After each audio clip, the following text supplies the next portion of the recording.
The biggest battle we will ever have to face is the battle between you and you.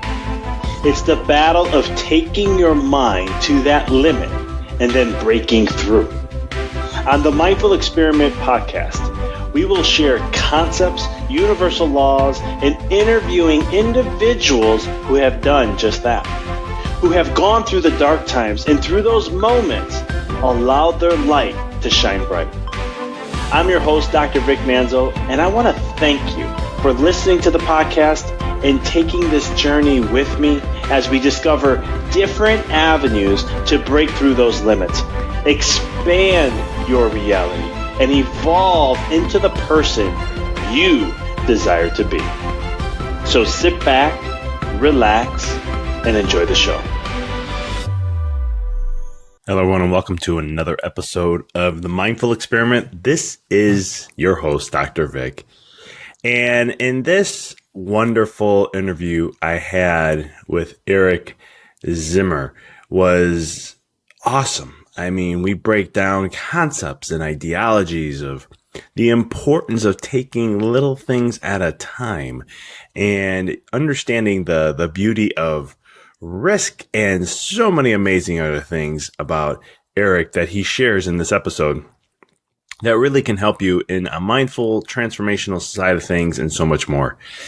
To talk a little bit about him, Eric is a dad. He is a serial entrepreneur, a podcast host, a behavioral coach, and author. He is endlessly inspired by the quest for a greater understanding of how our minds work and how to intentionally create the lives we want to live.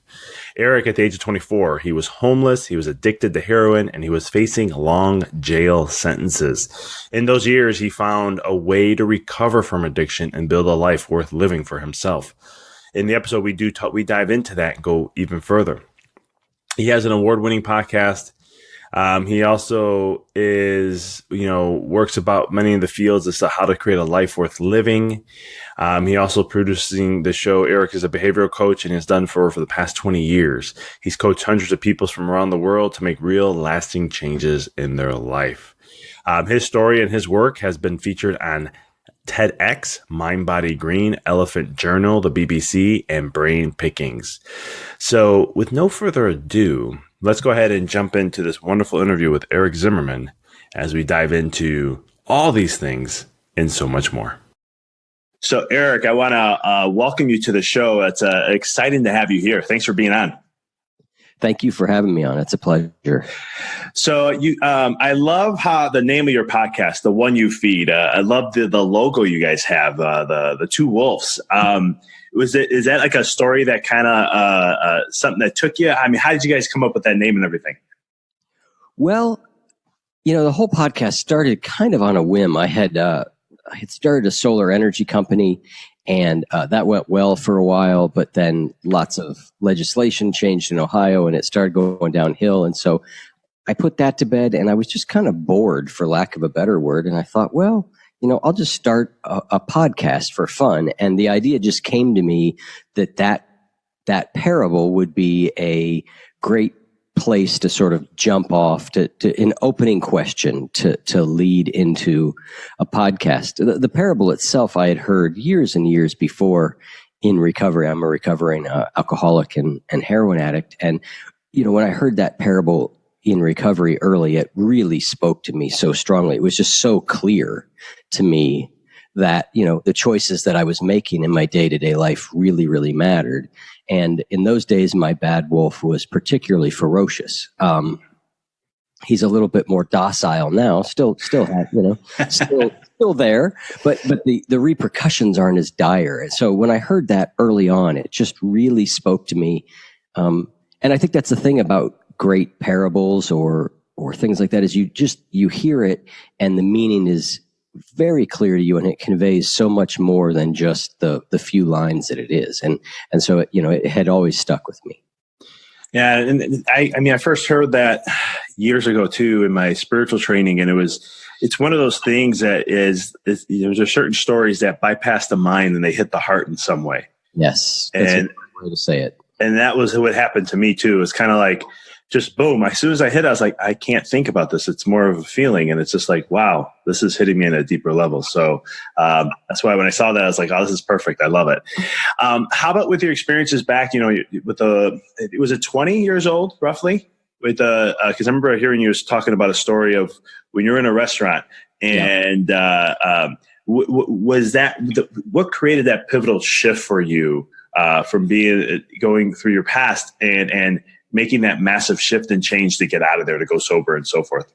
Yeah, so I got sober the first time at 24. I actually got sober at 24, stayed sober about 8 or 9 years, then drank again for a couple years, and now have been sober again for, boy, I barely keep track of it anymore, 13 years maybe? Congratulations. Yeah, thank you. But at 24 was the first shift, and it was, you probably heard in the TED Talk, I was, essentially, I was homeless. I was very sick with hepatitis C. I was, I weighed like 100 pounds. I was in really bad shape. And then I got arrested and had lots of, really pretty serious consequences facing me. And so that was enough to sort of at least push me in the door of a treatment center. Now I had been in before, and I didn't really go in with like, all right, this is the time I'm going to get sober. I just kind of went in because I was just like, I just don't know what else to do right now. And while I was there, I got a little bit of hope that this could be different. And I think I also got a little bit of a clear glimpse of just how dire my circumstances were. I think I had, in recovery, they call it a moment of clarity. I had a moment of clarity where I thought, I'm going to die. If I walk out of here, which is what I wanted to do, if I walk out of here and go back to my life, I'm probably going to die, or I'm going to go to jail for a long time. And I'm not sure which is worse. So yeah, I was sort of in the classic way, my circumstances just became serious enough. And I had that moment of clarity where I thought something's got to change. And then once I got that, I've always been a little bit that way. Once I sort of see a glimmer of something, I tend to kind of go after it. And so I saw a glimmer of it, finally saw a real glimmer that maybe things could be different. And so I kind of threw myself into that. Gotcha. And was it a glimmer? Or was it like a vision? Did you see? Was it something that you were just like, I could see myself in a different life, or experiencing a different life? It was a long time ago. I don't know if I can speak to exactly how it took shape. And I think it took shape a lot of different ways. But, I started going to 12-step meetings, and I was in a residential treatment center. And I heard enough people say, hey, I used to be like you, and my life is way, way better now. I heard that enough times, and I opened myself up to it. I stopped sort of doing what a lot of people in recovery, addicts, alcoholics do, which is I stopped looking for all the ways I was different from those people. Mm-hmm. And I started to see the ways I was the same. And when I saw the ways I was the same, and I saw that their life had changed, I began to believe, like, yeah, my life can change too. Very profound there. That could be a massive pivotal point, as it was for you. How has that experience propelled you into, I always say the experiences of life build us and give us things to, thrive. And as like humans, unfortunately for humans, for most of us, we have to get like to rock bottom of rock bottom. Before we make a massive transformation. How has that made a huge role in your life to be like, all right, this is where I'm going now, where it comes to, your podcasting, the transformation program you do, the behavior coaching, and so forth? Well, obviously that is probably the pivotal moment of my life was choosing to get sober at that age. In that, like I said, I think I was on a really rough road. But B, that what I learned in recovery and the skills that I got and just my whole outlook on life was transformed by that. And so that went into the way I kind of did everything from that point forward. So it's very hard for me to imagine what kind of person I would be not having been through that, because it feels like it's so woven through all parts of my life. And it eventually culminated, a good number of years later, it culminated with me starting this podcast and doing behavior coaching and all that stuff. But boy, there was a lot of years where it just was more, I wouldn't say it's underground. It's just the way I was living. It was the way I was living, and I was doing what you would consider more, sort of normal work. I mean, I got lucky early in recovery, and I landed myself in a software startup company. And so, I was an entrepreneur for years and years. And so it was always very exciting work. But it took me a long time to be able to finally get that turned around till the work I was doing really aligned totally with who I was. I mean, that was a long path. I love it. Yeah. And it's definitely been working out wonderfully here. And did any of that, cause with the behavior coaching, I'll dive into that a little bit. What kind of inspired you to get into that? Was that a part of it? Was it something else? What kind of created that inspiration? Yeah, well, I had been doing the podcast for a few years, and it went really well. I mean, it just kind of, we created a really good show, which is about half the equation. The other half is we got really lucky, I think, in a lot of ways. And the show really took off and kind of grew. And so I started to have a couple people inquire, do you ever do any work one-on-one with people? And I said, no, I don't. And then after a little while, I got some encouragement from some people. Why don't you try it? So I decided, you know what, I'll try it. And, the very first coaching call I did, I went, oh, I've done this hundreds of times, because I sponsored people in 12-step programs for years and years and years. I mean, a lot of people. And I realized it was a very similar thing. The behavioral coaching I was doing is very similar to what I was doing when I was sponsoring people. And so as soon as I did it, I went, oh, I actually really do know how to do this, I think. And I feel like I'm good at it, and I love doing it. So then it just kind of grew from there, where I went, okay, now I feel like I was concerned, do I really have something to offer people? Can it be useful? Can it be helpful? Do I know what I'm doing? And that was answered pretty quickly for me in the affirmative, that, I did think that I had something to offer people. And the response I got from people was really, really positive. And so, that's kind of how that came about. No, I appreciate you bringing that up about knowing if you can or not. I mean, I started to do some group coaching over in the last year, and it was one of those. I went through that kind of the same process. I've been studying spiritual aspects, universal laws, and quantum physics for over 10 years. In my practice as a chiropractor, I do chiropractic work, but I'm a lifestyle aspect to it all. So I was like, can I go do this stuff? Is it really possible? Do I have something to offer? And it's been cool. So I appreciate you bringing that up.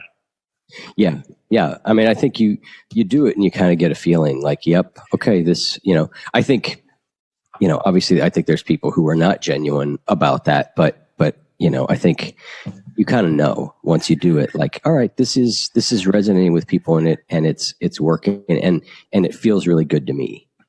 Exactly. And it's just like a new zest in life. And I don't want to say a new zest. It's always been a passion, but just adding to that passion, as I would like to say it. How, when it comes to working with people and so forth, why do you think some people don't achieve their goals? Oh boy. Well, or some main reasons, if you could do a top 3 or something. I know it's a big one. Question. It's kind of like, why do some people get sober and some don't, which is the story of my life. And lots of people's lives, if you could figure that out for sure. I mean, I think it's a variety of things. I mean, some of it is just a willingness to change and being at the right point to change. And I don't know how, I'm not even quite sure how you get yourself to that point. And sometimes it's hard to know if you're at that point. I mean, if I look back at getting sober for me, I mean, it took several tries. And each time I thought, all right, I'm ready. Enough is enough. I'm ready. But the first several times didn't take. And so what was it about the next time? I'm not really sure. I think some of change is a learning process. I think that's one of the big things that that happens is people tend to get themselves into these sort of self-limiting beliefs, which are things like, oh, I'm the kind of person who never follows through. Or I've stopped and started exercising so many different times. I'll never stick with it, right? Like that is I think those things get in the way. And when you realize that change is really a skill, learning how to change your behavior and stick with it is a skill that you can learn. That changes a lot of things. And so then if you have the right degree of willingness and the right person to show you the different ways to change and to help you look at like where the roadblocks are, I think people can make a lot of progress. And then I think, so that's one, is kind of getting started. And then the second, which is equally hard or perhaps harder in certain people's cases, is to keep going. You know, how do you make significant changes in your life that you can sustain over a long period of time? Because life just gets in the way often, right? It's like, all right, I'm going to start exercising every morning, and you're off and you're doing well. And then your kids get sick, and for 3 mornings in a row, you don't exercise because that's just not going to work because your kids are sick.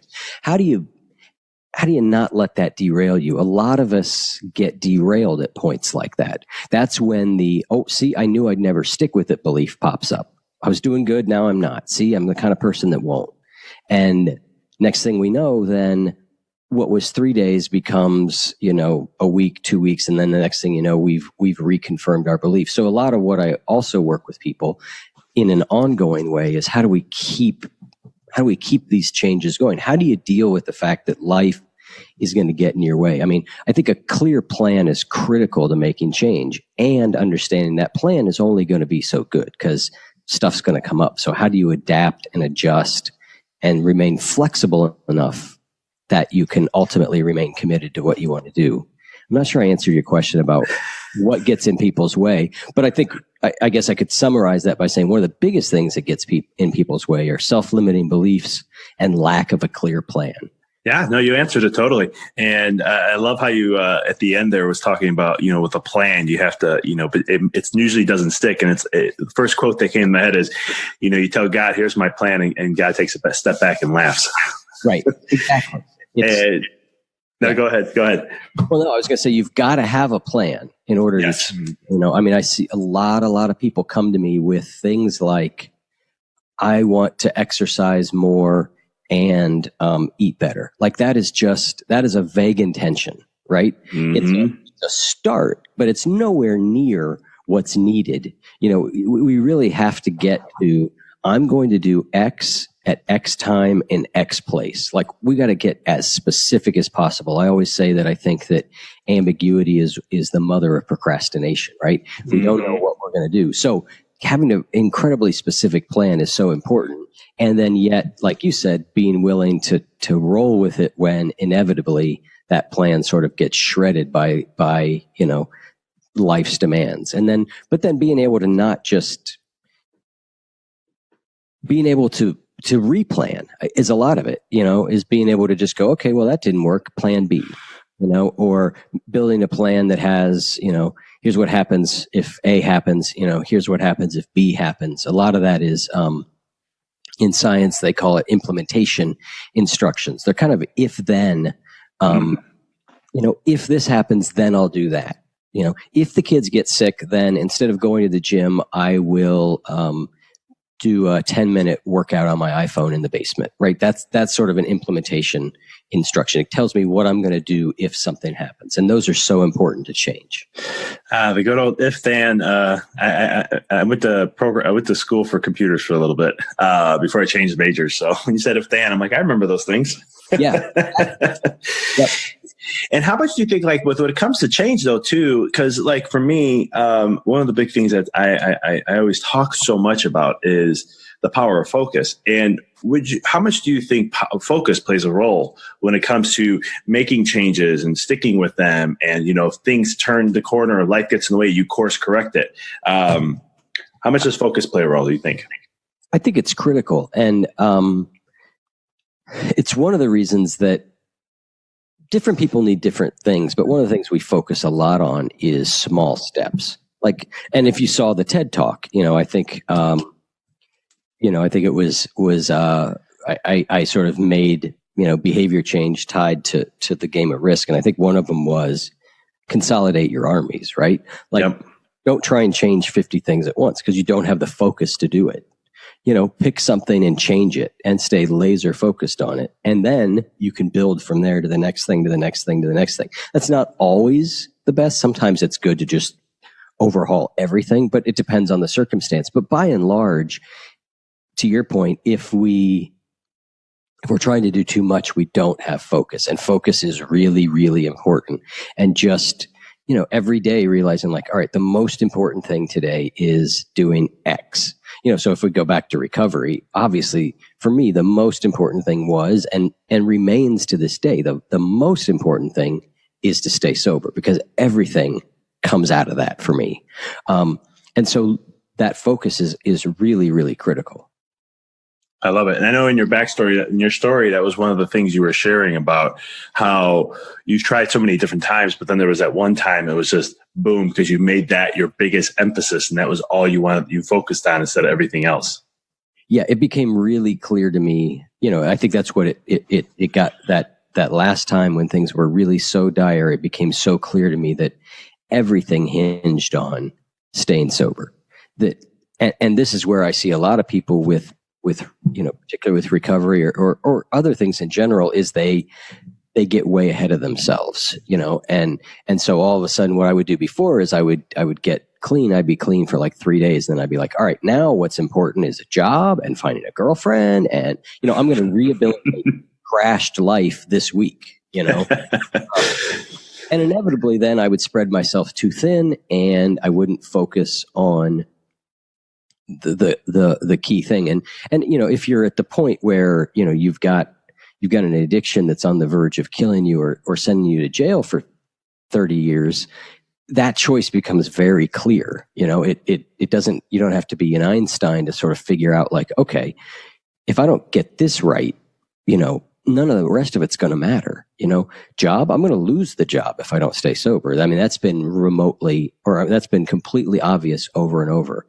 It gets a little bit harder to see those things in other areas of our lives. But for me, one that I've realized for me is like exercise is a fundamental cornerstone for me, because it affects my mental and emotional state so much that I've gotten really clear. It took me a long time to do it, but it gotten really clear that like that's a fundamental. I think Charles Duhigg calls them a keystone habit. That's a keystone habit for me that really enables lots of other things in my life. And when I don't do that, everything else suffers. And so it becomes very clear to me the importance of that. And so that all goes to focus. Like what's really important that I do on a regular basis to enable all the rest of the stuff in my life. I love that. I'm glad you brought up the exercise, because I know with addictions and stuff like that, I mean, humans, we have addictive behaviors. We all are addicted to something. And from one, you go to another, but it's looking at it from a perspective of, is it going to be, a one-up? Is it going to be something that's going to benefit you more?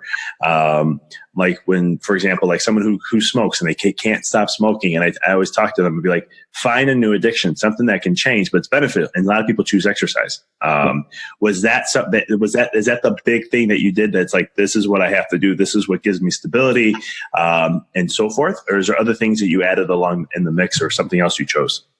Well, early on for me in recovery, the key activity is recovery. It was going to meetings. It was, working with a sponsor. That was the fundamental activity, and everything else was secondary to that. Gotcha. That was the fundamental. Do that. But then, the problem with addiction, and you're right. Everybody has, varying degrees of addiction. I think of addiction really more and more. I think that, as they study it, they talk about it as being sort of a spectrum from, like stone cold dead addict to not addicted to anything at all. We're all on a spectrum somewhere in there. Yep. So in my case, it was, the first and foremost thing was to really actively treat that addiction head on.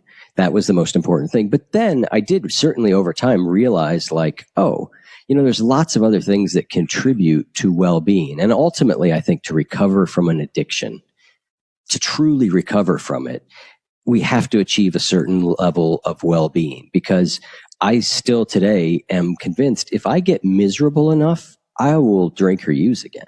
I don't feel like I've achieved some sort of like permanent, like, oh, I'm in the clear. If I get miserable enough, and because that's a lot of times what the addiction is, it's we can't stand how we feel, so we do something else to make us feel different. Yep.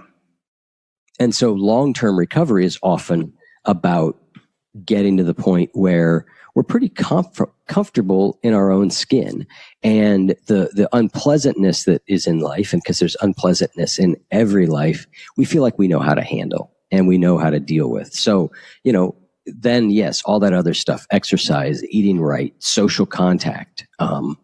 That's why I think 12-step programs, there's a lot of limitations to them. There's things I don't like, but I also think that they managed to hit a lot of, kill a lot of birds with one stone with the structure there. Cause you've got many of the things that are important all bundled into one. You've got a social component. You've got something to do. You've got clear directions. I mean, it works for a lot of reasons.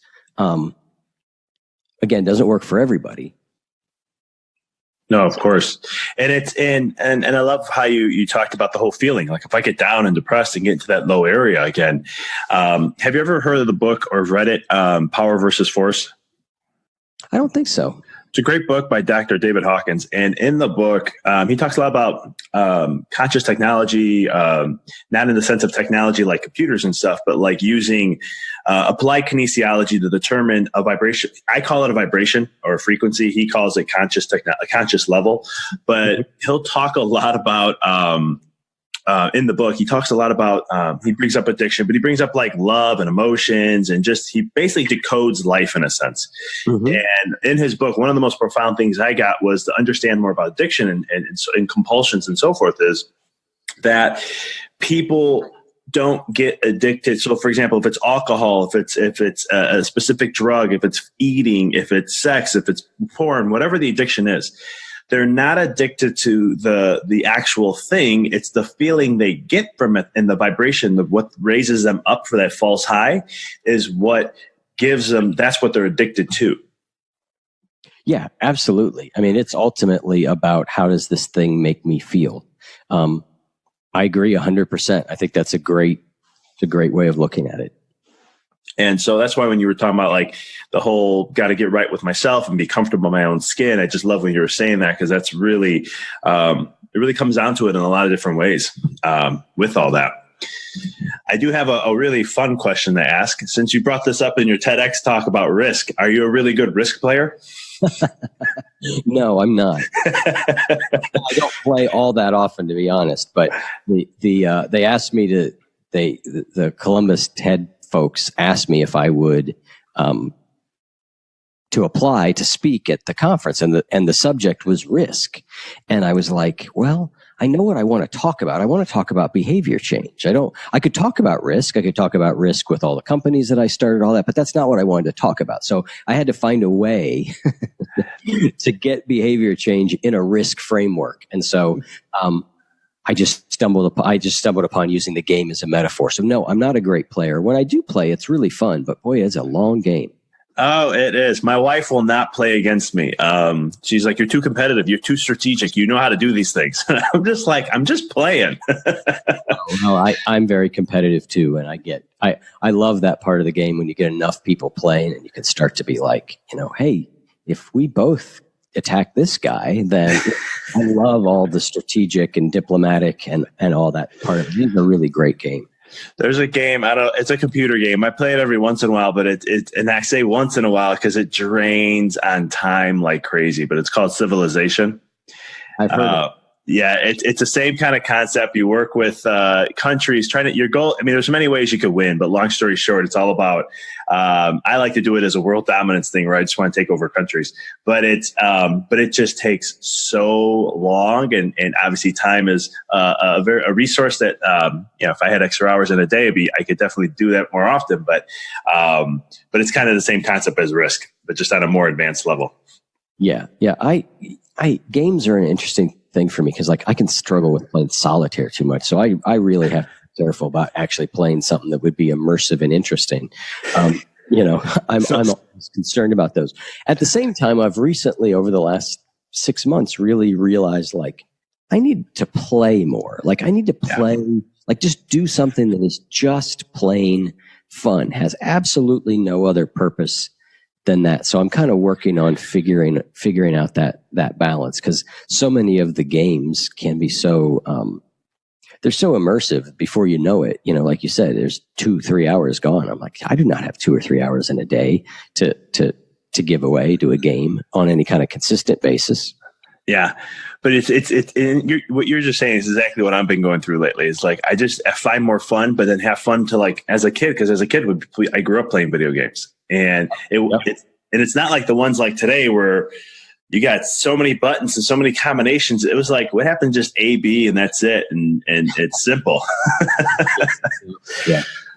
But I digress. So one of the things that that you were bringing up in the TED Talk, I wanted to definitely ask and just see where this takes us is, why do you think some of us procrastinate? Why do you think procrastination is a killer to dreams, a killer? And this is me adding some things into it, like a killer to dreams, just a killer to momentum or creating, changing behavior and so forth.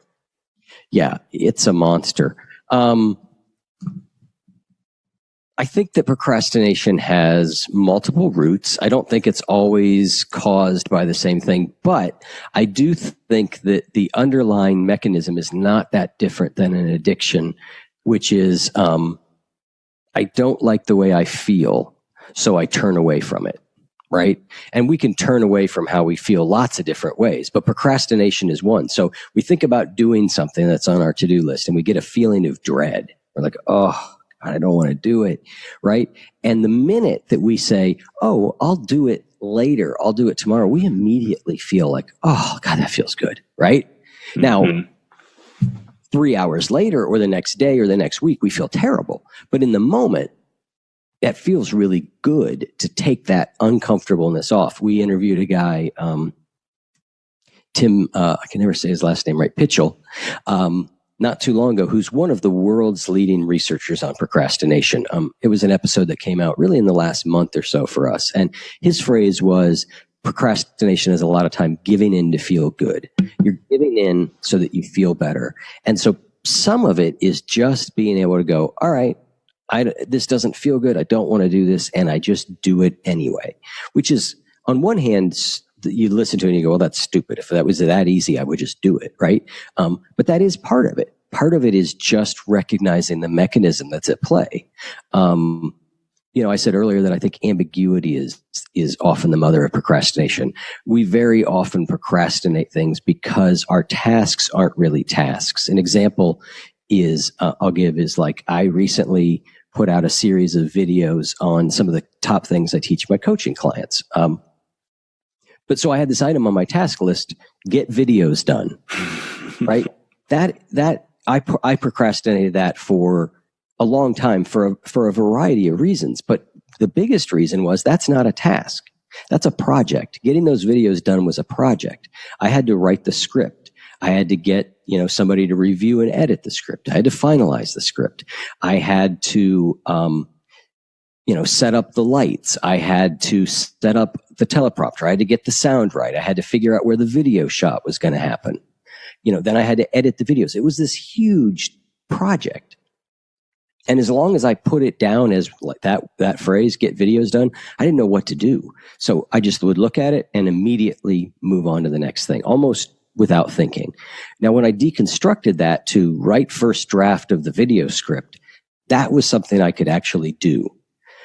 Now, when the moment came, I still had to do it. And there's certain things about it that still make it hard. But that's one real practical thing that we can do is make sure that we have broken down our tasks into things that are truly a single task that we know exactly what to do with. That makes a lot of things way better.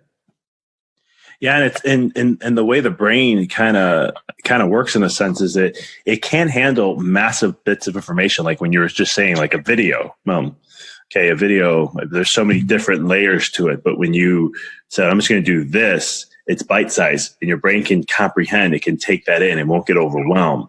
Because one of the things is like procrastination. That I love how I totally agree. I forgot the individual's name right now. Pitzer. Pitchell, sorry. And so what he was saying about how we make that decision to feel good. Well, the brain's always looking for comfort. It doesn't want you to go outside of it. It's just it's a couple of million-year-old program that's just like, nope, I'm always looking for comfort. I want to keep you in comfort. Even though it's just making a decision like, I'm going to get up extra early this morning. And your brain's like, that means we don't get as much sleep, that nice comfort feeling in the bed. No, we're not doing that. Not happening. Right. And so it definitely aligns with that. But I know you talked about this in the risk too, in your talk. When it comes to, you have a certain systemic way of looking at or a process of breaking things down to make it simpler so that you can take it on, so you minimize the opportunity of procrastination? I don't know that there's a system. Often it's helpful to have somebody do that with you. I often find that a lot of us, we go, well, I don't know how to break this down. It just feels overwhelming. It's too big. So often it's having someone else, and it doesn't have to be someone, like a professional coach like me or you, but that can also be very helpful. But to have somebody to help you break it down. But I think it's, you just keep asking, is there another way to break this down? Is there another level smaller of this? And it should be, you've got it when it's something that you can see, very clearly, like, all right, here's where I would start and here's where the end is. And it's not too long. And then the other thing, sometimes it can be really helpful, is if you end up with something like write first draft of the video, that can still feel like, So then the next thing that I often say is, okay, we don't know how long that'll take. So let's just deconstruct it time-wise. Okay, I'm going to work on the first draft of the video for 15 minutes. That again that feels manageable. So I think it's just keep looking at the things on your list and make sure that it's really clear exactly what the step is. If you can't figure out what the first step is, and so there's lots of different ways you could deconstruct write the first draft of the video into write one paragraph of the basic ideas of the video, and then you could say create an outline of the video. Right, an outline's easier to create than a whole draft. So you can still, there's ways to deconstruct that further, and then once you've got things sort of deconstructed, then it becomes the matter of actually doing them. And so I think there's really two, all sort of, I think all success and behavior change can be really broken down to, all right, have a very clear idea of what you want to do. Decide what the plan is from sort of a your higher place, your higher self, like the you that can sit back and reflect and decide what's important. You've got to do that and know the plan. And then the next piece is just then execute the plan. But if you can get that into 2 steps, you're a lot closer. Because a lot of us, what we're doing is we're having to figure out what we're going to do. We're trying to look at the task and figure out where to start or what to do. When are we going to do it? Where are we going to do it? We add all that on top of having to do it. And it's just, that is too much. And we just go, nope. Whereas if we have one period of time where we get it all figured out, exactly what we're going to do, when, where, how, and then when it comes time to actually do it, we can put all of our energy just to doing it. And that does help a great deal. And then, the other thing that I rely on over and over and over is, I kind of call it tricking myself into getting started. But it's basically like, okay, I've got to clean the house today. When I think of cleaning the house, I'm like, oh, for crying out loud, that's hot, right? So I go, you know what? I'm going to set the timer for 5 minutes and I'm going to start cleaning the kitchen. And I literally set a timer for 5 minutes, and I give myself permission if after 5 minutes I can quit. Gotcha. And 99% of the time, I carry on. It's the getting started that is often so hard, is just to get moving. It's that old physics idea, right? A body in motion stays in motion, and one at rest stays at rest. A lot of times the goal is just to get moving. And so this sort of tricking yourself into getting started, because I sort of look at it and I go, I can't say no to 5 minutes. Like, I can do anything for 5 minutes. Come on, just do 5 minutes, right? I can usually push myself. And then again, we get going. We often think of motivation as motivation is we get motivated, then we do something. But it works exactly opposite also a lot of the time. If we can just get started, then the motivation grows. In the same way that the moment that you go, oh, I'm going to put something off, you feel a little bit better for a while. Often the same thing happens when you just get started. Once you just get across the starting line and you're in a little bit of motion, you feel better. And because you're doing what you should be doing. And by should, I mean what you've decided is important, not like external, oh, you should do this. I mean like truly internal. I've thought about what's important to me. This is what's important to me to do. I'm doing it. There's a congruence that comes with that. It feels good to do the things that we say to ourselves we're going to do. So often just getting started builds the motivation, and it's easier to keep going. And you can apply this in lots of ways. I mean, I do it a lot for going to the gym. It's like, oh, I want to go to the gym. All right, just get into your gym clothes. Once I'm into my gym clothes, and I'm like, all right, well, you know what? I'll just make it to the gym. It depends on the level of resistance. But if it's a day where I'm really struggling, it might be like, just get to the gym. Okay. And once you get to the gym, you know what? You don't have to go in if you don't want to. Or just get on the treadmill. You can just walk if you want, right? And almost every time I end up on the treadmill running. And so, just learning to work with resistance in that way. And I wish that I could say well, I never have resistance and I know what I'm going to do. And I just happily march into the gym every day and climb on the treadmill because I'm going to conquer life, right? But that's not my temperament to a certain extent. Some of this is temperamental. And so what I find myself doing is just the next step, the next step, the next step, the next step.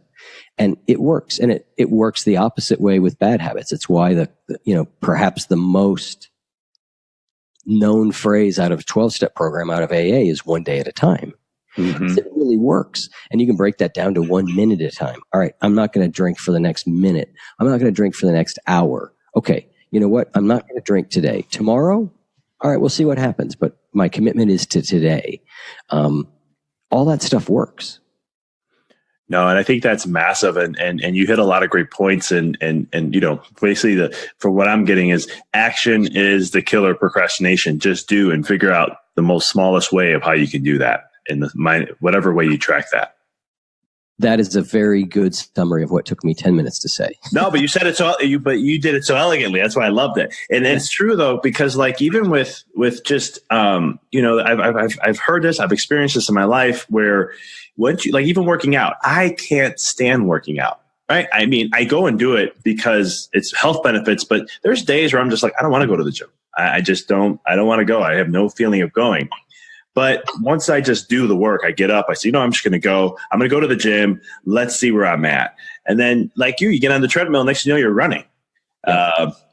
Same thing here. And I tell people a lot, it's just go and just do. Even if you half-ass it, you're still doing something. And that's more important. Even on a neurological level, it's just important to keep firing those nerves of doing that because you're still building up you're still creating the momentum. Yeah. Do that. Yeah, that's so important. And it's the reason sometimes that small steps are really important too. Like if you're out of shape and your goal is to go to the gym every day for an hour, that's going to be really awful. Right? It just is. Yep. And you might gut it out for a little while. And depending on the level of support you have, we interviewed a guy, BJ Fogg, and he's a Stanford professor who's done a lot of research into behavior change. And he has something called the Fogg behavioral model. And we can't really go into it all here, but it basically says that, if you think of a graph, there's two axes. One is the effort level, right? And the second is the motivation. And And if something's really hard to do, you've got to have sky high motivation. So like if you belong to a CrossFit gym and you've got people supporting you and calling you to make sure you go and all that, you could probably do really hard things. But if you don't have that, right, doing a really hard workout when you're just getting started means your motivation has to be sky high every day. And that's not the way our motivation works. So what happens is if you then pick something that's easier to do, you need less motivation. And then as you do it one time, you do it 2 times, you do it 3 times, it starts to get easier. As a workout gets easier, again, you're doing more and your motivation level, again, can fluctuate a little bit. And it's really helpful to see the graph. You might, people could search for Fogg behavioral model, but it really unlocked something in my mind when I saw it. And so that speaks to why small steps are really important. And so, if you haven't worked out at all for 6 months, maybe just getting to the gym and getting on the treadmill for 15 minutes and walking is enough. Maybe a walk around your block every day, 15 minutes. And then you can build from there. And it speaks to kind of what you said, is that we have to do something that feels manageable to us.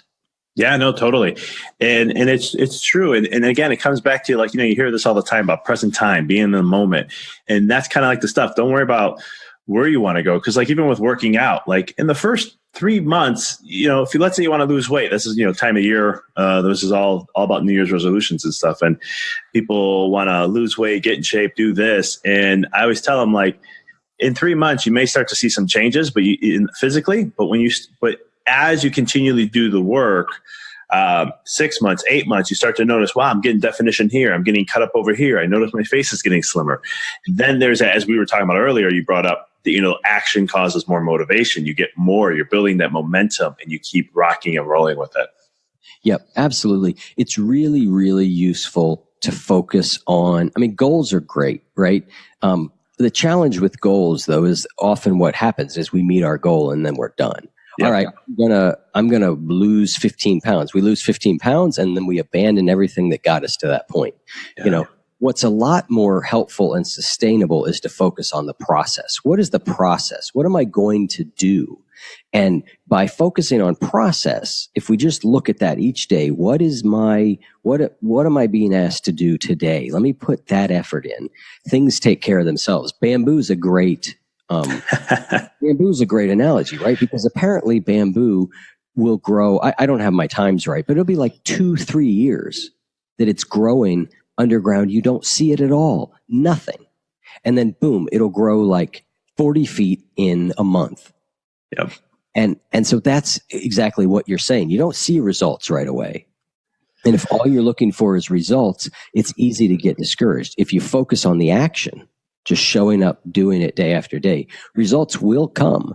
But they don't come often as quickly as we would like. And that's a real common reason people give up, is they think this should change immediately. And when it doesn't, we stop. And, I think that's why focusing on systems and processes rather than just the goal is a really good way to change, to make a permanent change in your life around something.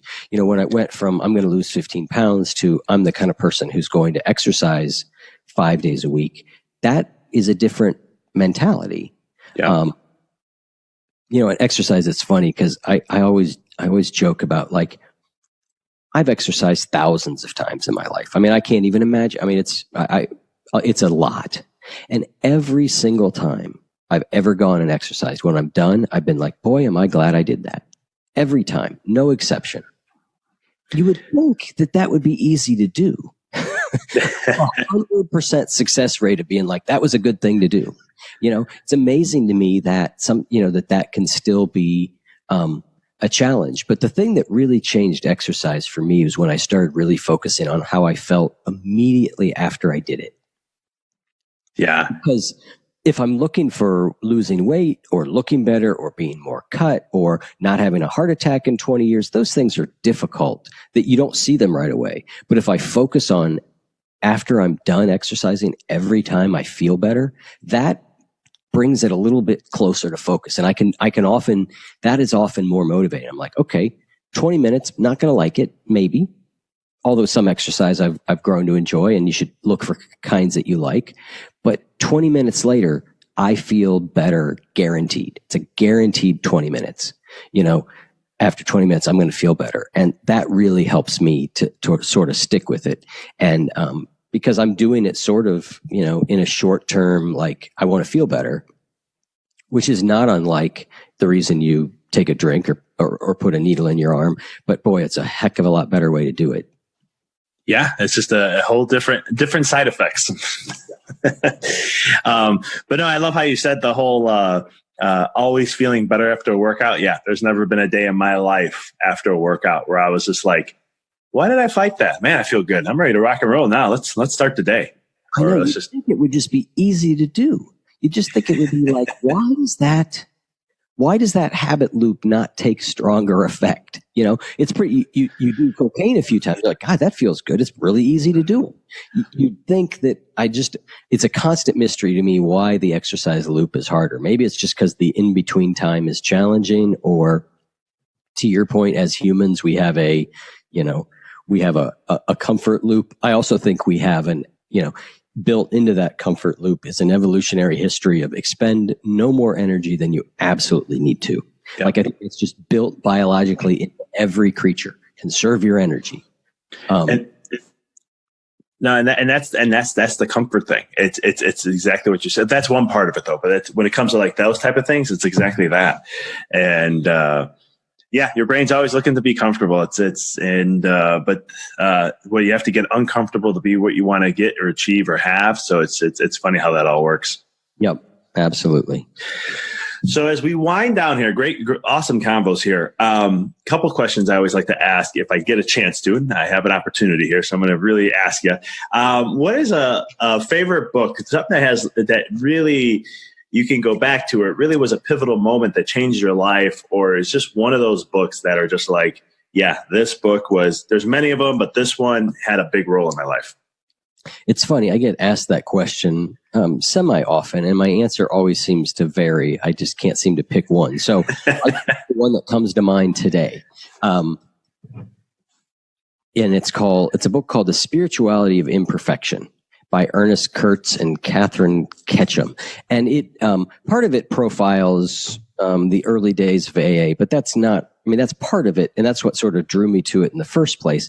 But it's really a book about recognizing that we are not perfect and we all have limitations. And being human means that we're not going to live up to what we always say we're going to live up to. We're not always going to get what we want. Life is going to be challenging, but it sort of creates sort of a spirituality out of that. And it has lots and lots of stories from lots of different, wisdom traditions that sort of bring this point to mind. But I just realized the other day that book has really fundamentally changed the way I viewed myself and the world. It's one of those books that had such a big impact. And so that's the one that comes to mind today. Awesome. I'll check that out. That's definitely a book I need to read. Over time, I'm learning how more as being human, we're imperfect, but our imperfections is what creates us perfect. But yeah, that sounds like a good one. What is a quote that is deep meaning to you, or a quote that you love to recite or use often that has meaning to you, or it really, again, created a transformation in your life? Yep. I'm always afraid of quotes because I'm like, do I have them attributed to the right person anymore? I'm going to get 15 emails after this. Like, that's not who said that. I know what you mean. The person that I've heard it attributed to is Arthur Ashe, the tennis legend. And it's do what you can. I'm not going to even get it. I'm not even going to get the quote right, but it's something like start where you are, do what you can, use what you have. It's basically like, I love it because it says wherever you are, you can start now. Use what you have, do what you can, you have what you need right now to start to make positive change in your life. And so many of us think that, well, I'll do that when. I'll do that when, and when often doesn't come. And even when what seems like the perfect moment does come, it's not. No moment is perfect. So, making change in life, doing what you want in life starts right where you are right away. You can always do something. So true. I love how you say that. And that's, and again, like going back to just reinforcing again, what we talked about earlier about bite sizes, just doing things little, whatever the small is that you can handle, start there. Yep. All right. Eric, how can people find you, connect with you? I know you got your podcast and everything. How can they get a hold of you? Yep. So the best place is oneyoufeed.net. It's all spelled out ONEYOUFEED.net. That's where the podcast is. You can find links to my coaching, to the TED Talk, to a reading list, all kinds of stuff out there. But if you're specifically interested in just the coaching, you can go to ericzimmer.coach. And I've got 2 videos there. One of them is like 40 minutes long, and it really is like the number one thing that I teach my coaching clients. And it's I put a lot of effort into it. I think it's good. So you can go to ericzimmer.coach also if you want to get right to that. But oneyoufeed.net, it's where the podcast is and everything else. And we know you put a lot of effort into those videos because you broke down the process of how that works. So we know those are going to be amazing videos. Well, I've got good feedback so far. I could see that. Well, Eric, it was a pleasure having you on. This was great chatting and definitely grasping the aspect of little to do more and changing our behaviors and learning a little bit about risk in the process. Yeah. Thanks, Dr. Vic. I really appreciate you having me on. This has been a really good conversation. You're good at this. Oh, I appreciate you. Thank you. That's a huge compliment. Thank you for listening to the podcast. For past shows, please visit www.empoweryourreality.com. I hope this show inspired you and added to your life to help you on the journey to rediscover who you really are. To connect with us on Facebook, please visit www.facebook.com/Dr. Vic Manzo. Check us out on Twitter. The handle is Dr. Vic21. Follow us on Instagram, www.instagram.com/Dr. Vic Manzo. If you were inspired by the podcast, pay it forward by sharing it with someone who you know can benefit from it. Thank you again for listening to the Mindful Experiment podcast, sharing paths to help you rediscover your infinite potential.